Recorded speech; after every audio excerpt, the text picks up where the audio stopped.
Ngicela ukuthi ngibingelele futhi ngiza nesinye isitori esimayelana ngesikhathi u-Isaac esekuyuthi ukuthi uphumaphi nempilo.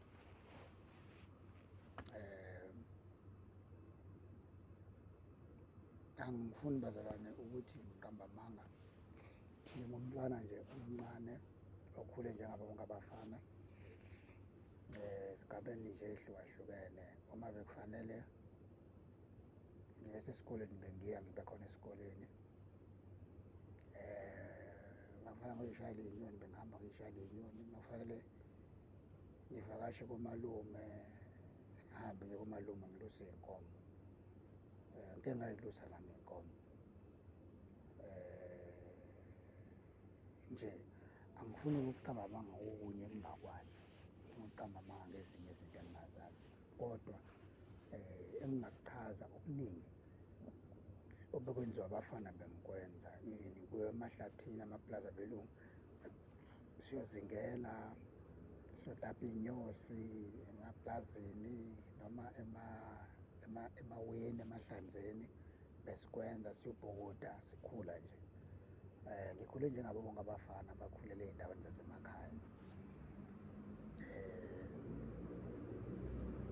And futhi ngiyafisa ukuthi ngikuchaze lokhu ukuthi ukukhula kwami ngakhula ngaze ngaficwa isigaba hlambe sokuthi ngize ngibanjwe ivangeli, bangibamba-ke ivangeli. Ngoba ngesikhathi ivangeli lingibamba kuleya ngxoxo yami engike ngayikhuluma kakhulu ngomama ukuthi wayesikhulekela, ubesithandazela ngempela, esikhulekela. Langibamba ivangeli ngingazi kwenzekani, ngoba ngaleso sikhathi ubesehambile, then saqala iy'nkonzo ngendlela esayiqala ngayo iy'nkonzo ebandleni. Sayiqala, if I remember, besiney'nkonzo sasizenza njalo ngoLwesithathu, la sasenza khona imikhuleko ebandleni lasekhaya ngoba besinebandla thina ekhaya. So kuwukuthi njalo sikhuleka, kwase kufika i-idea yokuthi fanele sibe ney'nkonzo ze-youth.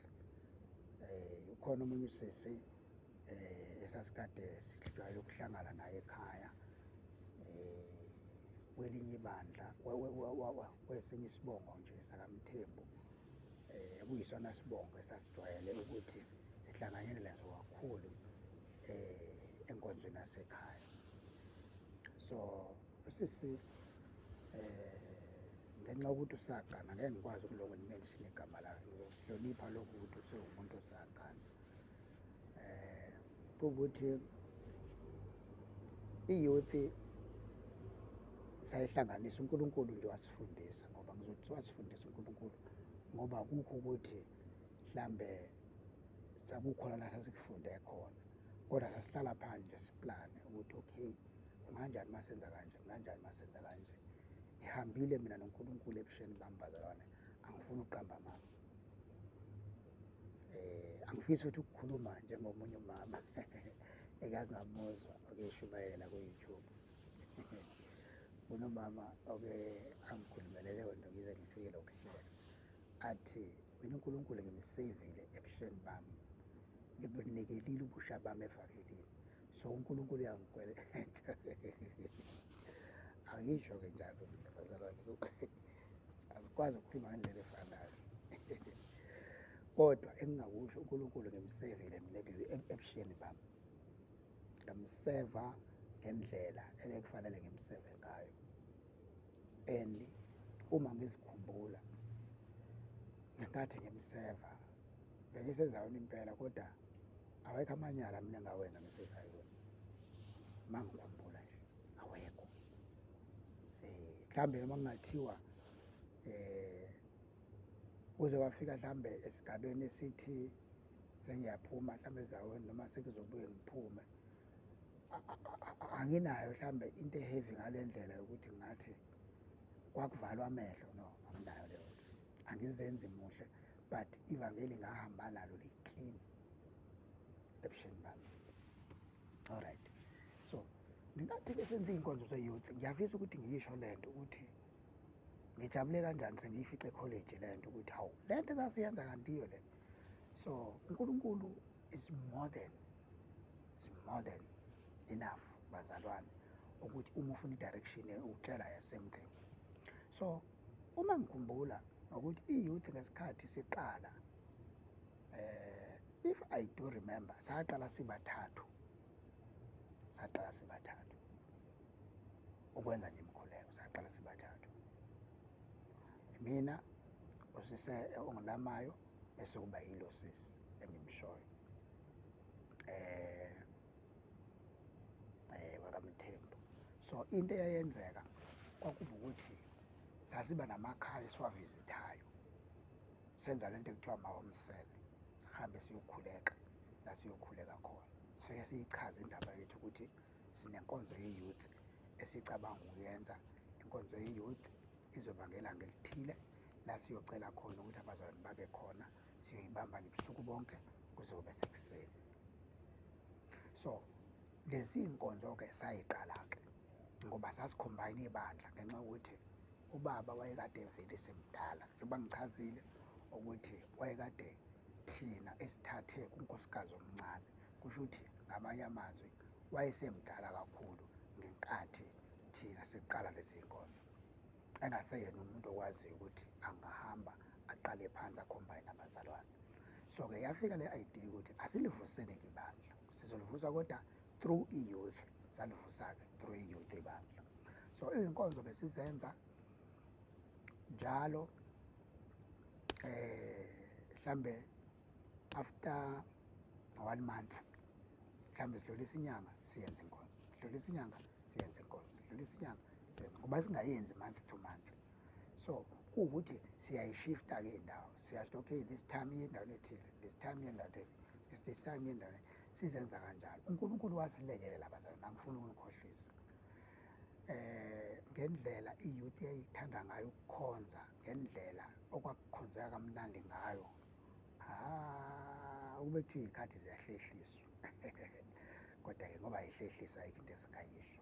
Kwakumnandi bazalwane, sasikhonza, izwi likhona, sibafundisa abazalwane, sifundiseka nathi ngey'ndlela ezahlukahlukene, siba-welcome abantu abadala abafisayo ukuthi basiluleke la fanele besiluleke khona, sicele futhi basibonise la fanele besibonise khona, ngoba phela awukwazi ukuhamba nezwi kaNkulunkulu nawe ungasaboniseki. Mina eyami impilo nje ihambe kanjalo ngesikhathi ngisemncane. Siqhubeke isikhathi eside, noma-ke phela bekhona olokhuzana ongoma yayona akufuna ufokhase kakhulu uma wazi ukuthi ufunani. Sihambe kakhulu ne-youth, sikhombana amabandla, sikhombana ama-branch ngokwahlukahlukana kwawo. Mina nje isigodi engizalwa kuso, ngizalwa esigodini ebesinabantu, yebo bebengabaningi ngaleyo ndlela, kodwa ubuthi uma usudlula kwezinye iy'ndawo sekuhlangana abantu ubone ukuthi ihholo laligcwala, yabona, kuthiwa nje kugcwele i-youth, nomama besilekeleleke babe khona-ke. Sihambile iy'ndawo kwahlukahlukana sikhonza uNkulunkulu ngaphandle kokuthi sincetheze, noma ngaphandle kokuchema, noma ngaphandle koku-expect izinto lezi se-expect-wa abantu manje ukuthi mabekhonza uNkulunkulu sefuna bakhokhelwe. Thina simkhonzile uNkulunkulu ngokuzinikela, senze ivangeli ngokwendlela efanelekileyo.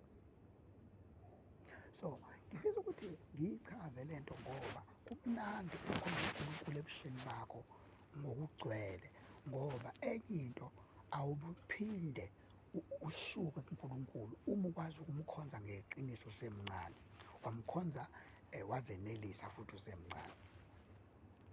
Akubi lula ukuthi uphinde usuke. That is why kubalulekile ukuthi abantu uma beshumayeza iy'ngane ey'ncane, abayishumayeze bayikhulekise, bakulwele ukuthi ivangeli zikwazi ukulidlisisa zisey'ncane, ukuze makufika isigaba zokuthi seziyindala zibone nazo bese ziyayifunda i-history yazo ukuthi eyi la siphuma khona siphuma kwi-foundation enhle ngalolu hlobo. Right, ngibile bazalwane esigabeni sokuthi ngibe unobhala webandla mina. kwi-youth, ngasuke ekubeni unobhala webandla,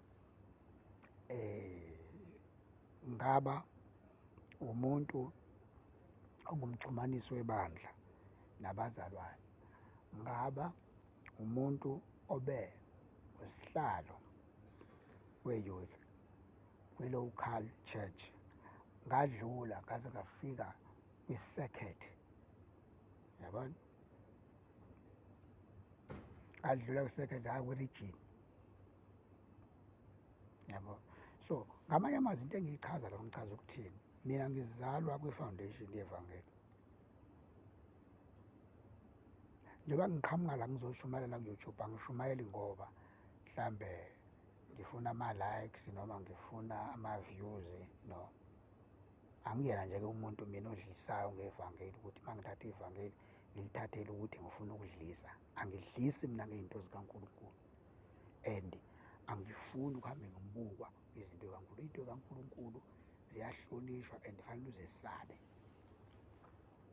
iy'nto zikaNkulunkulu.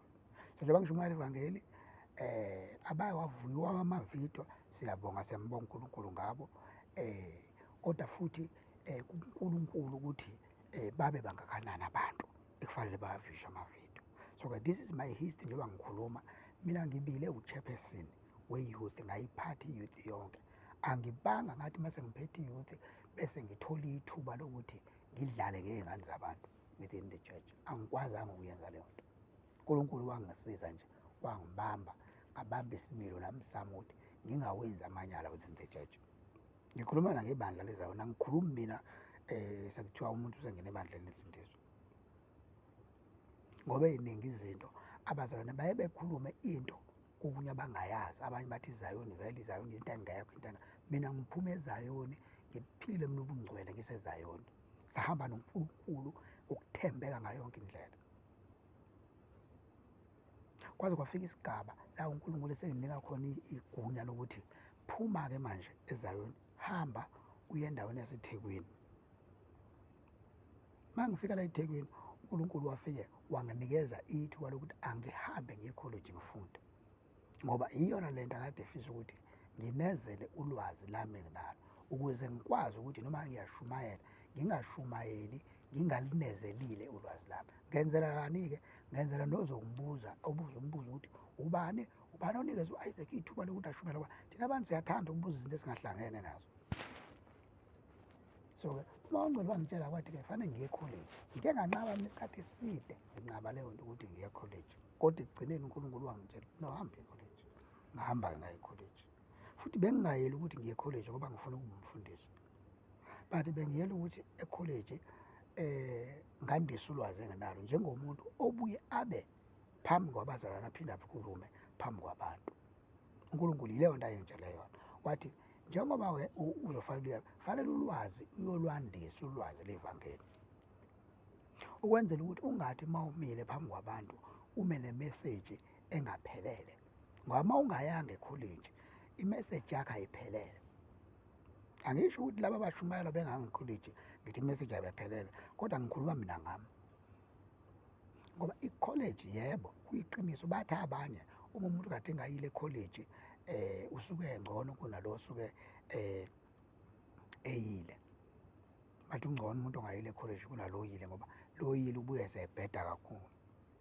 Angifisi ukuthi ngigxile lokho, futhi angikho ukuthi ngingene kukhona, kodwa iqiniso lithi yebo, vele umuntu osebuye ekholeji ulingwa kakhulu ukuyidlula lo ongakazazi aye khona. Ulingwa kakhulu lo oseye ekholeji, ngoba imoto emile iyona enga-athekwa, ayi-athekwa imoto emile, but imoto ehambayo i-athekwa kakhulu, athekwa kakhulu. Noma izinja zithi khonkothini, imoto ehambayo aziyikhonkothi le emile, yabo. So-ke ngifisa ukuthi ngikuveze lokhu ukuthi impilo yami-ke yevangeli ishintshe kakhulu uma sengifika emabandleni lawa ensindiso. Angifuni nje ukuqamba amanga mina, ngohlezi ngihlambulukile phambi kukaThixo. Ifike yashintsha kakhulu bazalwane, ifike yashintsha kakhulu. Ngabona kuqala impilo engingayazi empilweni yami uma sengingena ebandleni lensindiso. Angisho ukuthi ngithini, kodwa ngikhuluma nje kanjalo ngoba kusho ukuthi isigaba seyilingo bese si-multipled then ngesikhathi ngiselapha eZayoni bese zinkulu kakhulu iyilingo la uma usufika ebandleni lensindiso. Iswela ngifice khona mina ukuthi emabandleni ensindiso ngoba besazi thina ukuthi masiyiZayoni amabandla ensindiso iwona a-powerful kakhulu, kodwa ngithe uma ngifika mina ngafike ngafunda enye into ukuthi isikhathi esiningi emabandleni ensindiso kugcwele abantu abazenzisayo. Kugcwele nje abantu abazenzisayo noma kugcwele abantu abaze enyangeni. Umfundisi njengoba elapha phambili kuyinyanga yabo ukuthi uma begula athandaze, uma befuna umsebenzi athandaze, uma benenkinga kuba athandaze. Iyona nto abayizele leyo, abazeli ukuzokhonza. Ngafike ngayithola le nto, alright, akuseyona le nto mina ebengiyicabanga ngiyingalo eZayoni ukuthi abazali abasindisiwe ileveli yabo nje iphezulu kakhulu, banzima kabi. Ngafike ngabona okay, akuyona le nto kaKristu ngoba yonke into uma uyibuka ukude wena ungayibona ingathi iyile nto oyibona kanti ayiyona. Uma usondela eduze usuke uyibona ngenye indlela. Ngathola ukuthi abazalwane abasindisiweyo isikhathi esiningi abaningi babo babuthaka badlulwa ngisho yizona eZayoni. Ngayithola loo nto kathi heyi, yini le nto engiyibona la. Ngathola ukuthi abaningi abazalwane abasindisiwe noma abasebandleni elisindisiweyo bayayifanela neZayoni lezi engena direction. Bayakwazi ukuthi ethi esindisiwe noma ehamba nabazali abasindisiwe, kodwa uzothi wenza yonke into nje le yenziwa abantu abangakholwanga. Ngakuvele ukuthi akahlabe noma mama ayidlela inyama lezi, uyakwazi ukuthi ayidlela angabi nalutho nje, angabi nankinga futhi, akahlukanisile. Abantu yile mpilo uNkulunkulu afuna ngiyifunde. Ngafunda into ey'ningi ukuthi abaningi abefundisi abasindisiweyo bahamba nevangeli elikhubazekile.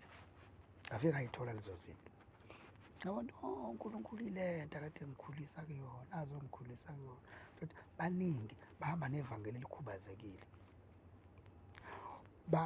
Bayakulungiselela ukuyoma phambi kwabazalwane ukuze kuzwakale kusengathi uyile nto ayikhulumayo kanti akayona. Bayakufastela ukushumayela ukwenzela ukuthi mayishumayela nizwe umlilo, yet engekho kulowo mlilo yena, kodwa nina niwuzwe lo mlilo ngoba usenzela ukuthi nina nizwe imeseji ningezwa yena ukuthi kuyona le nto yena ahamba akhuluma ngayo. It's good ukuyizwa imeseji kodwa fanele sizwe ngevesel right, yabo. So-ke ngayithola zonke lezo zinto, ngaze ngathola ukuthi abanye la emabandleni khona insindisi bayithwalele nje, bathwele futhi impilo ithe mayibashaya babona ukuthi hhayi kungcono bayithwalele. Athola ukuthi abanye khona besindisiwe bayayilalela ney'ngane zabantu, abanandaba futhi. Ngabona ukuthi awu, ungabe ubuka into ukude ucabanga ukuthi yile nto oyibukayo, sondela eduze uzobona ukuthi akusiyona. Ngase ngifunda-ke ukuthi okay, kusho ukuthi makunje akufanele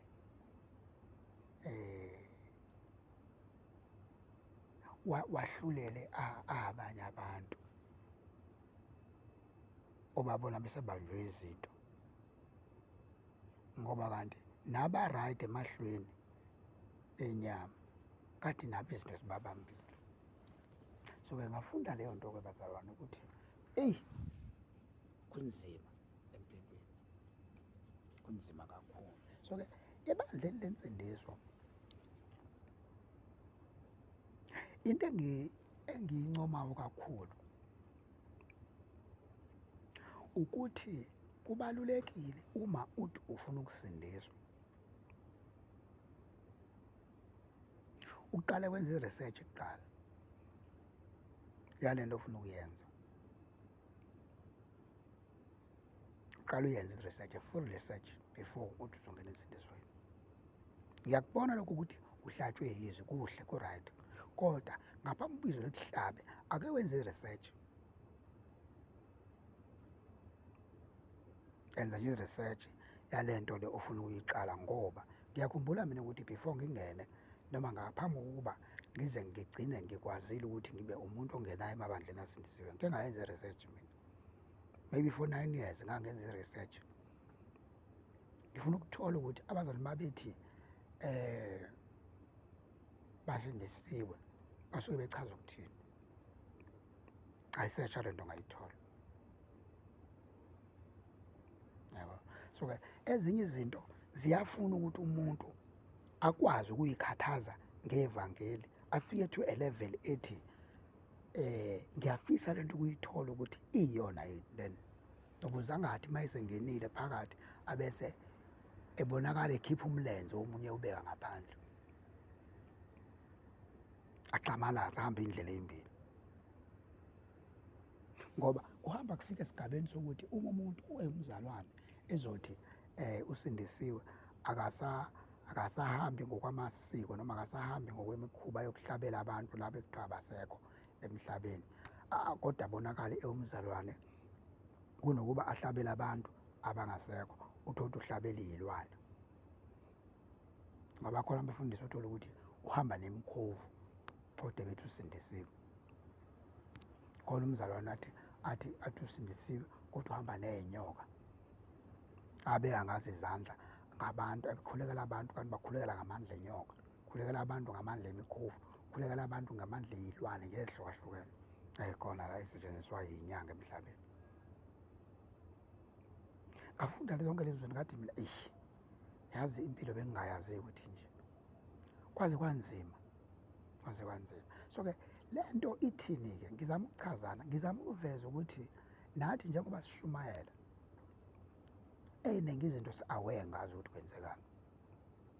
Mina ngifundile ukuthi empilweni uma umuntu ethi usindisiwe ungakholwa yileyo nto ukuthi usindisiwe, up until uze umdisene uthole ukuthi uyakholwa lo mdlala ngabo. Mdisene ngenemkhulu-ke nomseshe ukuthi uyakholwa noma uyadlala. Ngoba le nto ukuthi umuntu ame phambi kwabantu abangumsindo, akufanele leyo nto sithuswe yilezo zinto. Kodwa nebalulekile fanele umuntu simseshe, simhlole futhi ukuthi uhamba ngamuphi umoya.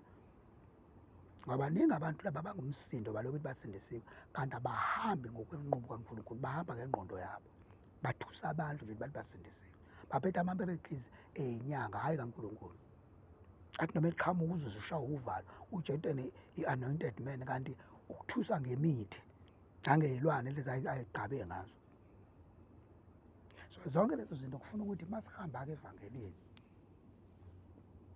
ngokwe-level nangama-level sikwazi uku-adjusta ukuthi njengamanje uba ngidla kule level engikuyona, kufanele ngikwazi ukuthi ngikwazi ukuma ngikule level.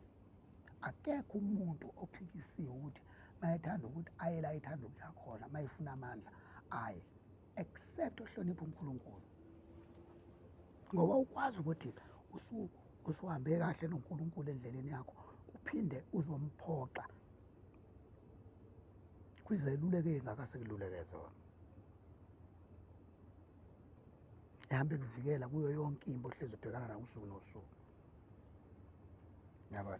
So-ke kuyinto enjengaleyo le engiyichazayo-ke ukuthi ngafunda lezo zinto-ke ukuthi kanti umfundisi uyaba nesibindi sokuma phambi kwabazali, aqamba amanga, abazali bashaya ihlombe. Umfundisi uyakwazi ukuma phambi kwebandla ebazi kahle ukuthi ujola nontombazane la ebandleni, akhuluma athi mina isono nje angisenzi, kathi mina hawu kanjani kanti la emhlabeni. So lezi izinto ezenzakayo, uyakwazi umfundisi ukuthi amithise ingane ebandleni, ibandla lithule limvikele. Athi mina ngeke bazalwane, le nto lezi zinto ziyangithusa. Ngafike ngathola into engingazazi, ezinye zazo zagcina zingena nakuyimi, ubuthaka babantu othola uhamba nabo.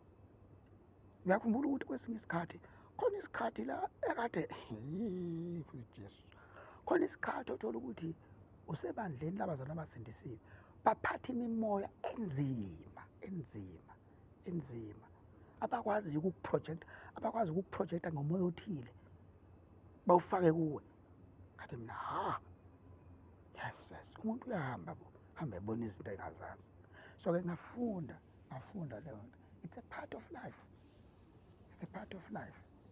Nami ngiyakuthanda lokho ukuthi sengifunde kangaka empilweni, ngabona ezinye izinto ekade ngingazazi, ngoba lokho kunikeza ukuthi uma ngima phambi kwabazalwane ngingafike ngibhude nje, fanele ngikhulume njengomuntu ose-groomed, osekhulisiwe, wafika kule level akuyona.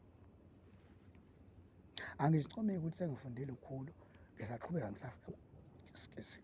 ngisafunda endleleni, ngoba nami ngizimisele ukukwenza ukuthi uNkulunkulu ngihambe naye, ngihumble, ngingaphakami, ngoba nenye into futhi elimaza ivangeli ukuphakamela abantu, uzibone ungcono kubo, iyalimaza leyo nto. So-ke ngisahamba nalo humbleness yami-ke bazalwane, ekuthenini ngimcela uNkulunkulu ukuthi ngilalele yena yedwa ey'ntweni zonke engizenzayo.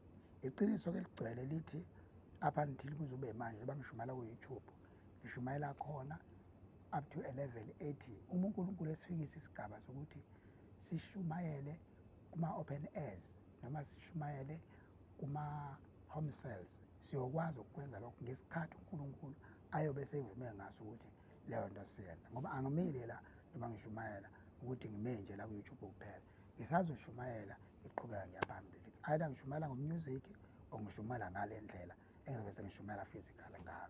So ngiyathanda ukuthi ngikuveze lokhu ukuthi uNkulunkulu yonke into afisa ukuba siyenze noma athanda asidale leyo nto siyenze, sizoyenza ngale ndlela afuna yena ngayo, ngaleso sikhathi futhi asuke sesicophele sona ukuthi siyenze. So this is my history engihambe nayo nevangeli up until ngize ngifike kulesigaba engisona.